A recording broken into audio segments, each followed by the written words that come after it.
Tout au long de cette semaine, à l'écoute de l'Évangile selon saint Jean, nous avons senti croître la tension entre Jésus et ses interlocuteurs, une partie du peuple juif qui lui reproche des affirmations à caractère, il est vrai, inouï. À plusieurs reprises dans ces passages de l'Évangile, Jésus a employé, en parlant de lui, l'expression « je suis », qui traduit le grec ego, eimi, qui lui-même était une traduction de ces paroles que Dieu prononce lors de sa rencontre avec Moïse au mont Sinaï lors de l'épisode du buisson ardent. Jésus a également parlé de Dieu en l'appelant son Père et en disant qu'il lui rend témoignage, un témoignage qui ne peut être reçu que par ceux qui croient en lui. Il a également affirmé que le Père le glorifie. Enfin, évoquant avec ses interlocuteurs la figure tutélaire d'Abraham, il a eu cette autre affirmation désarçonnante. « Avant qu'Abraham ait existé, moi je suis ». Reprenant une fois encore cette expression qui est pratiquement un attribut divin. Dans l'évangile d'aujourd'hui, Jésus renvoie ses interlocuteurs, qui sont devenus en fait des adversaires, à ses bonnes œuvres, pour reprendre le texte d'un peu plus près, même on peut dire à ses belles œuvres. Et on peut penser, entre autres belles œuvres accomplies par Jésus, à la guérison de l'aveugle-né que nous avons entendu il n'y a pas si longtemps dans l'évangile dominical. Mais ces interlocuteurs ne se préoccupent pas des miracles, des signes et des bonnes œuvres que Jésus a pu accomplir. Ce qui focalise leur attention, c'est ce qu'ils considèrent comme son blasphème.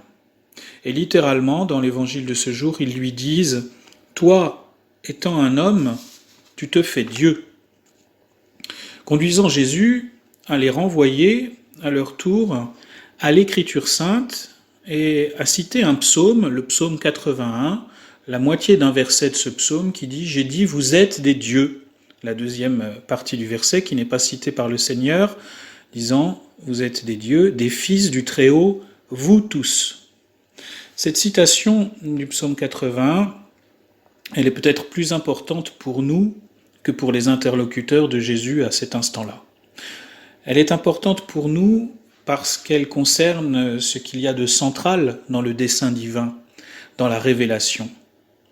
Elle nous renvoie à cette réalité spirituelle que les pères de l'Église ont mise en lumière et qui peut être résumée en reprenant des termes qui sont souvent attribués à saint Irénée par cette formule « Dieu s'est fait homme pour que l'homme puisse devenir Dieu ». On a tiré un beau chant liturgique de cette formule « Dieu s'est fait homme pour que l'homme soit Dieu ».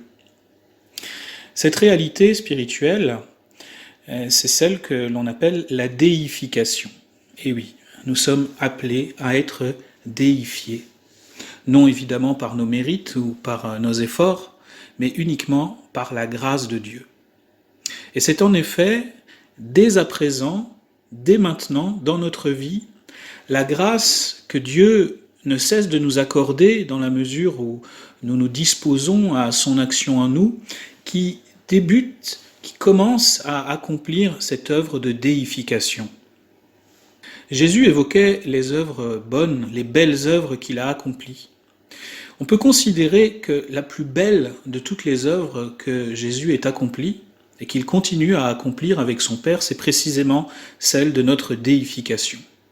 Et on peut considérer aussi que tous les signes, tous les miracles que Jésus a accomplis durant son ministère parmi nous étaient des annonces de ce miracle suprême qui est le fait de nous associer à sa divinité.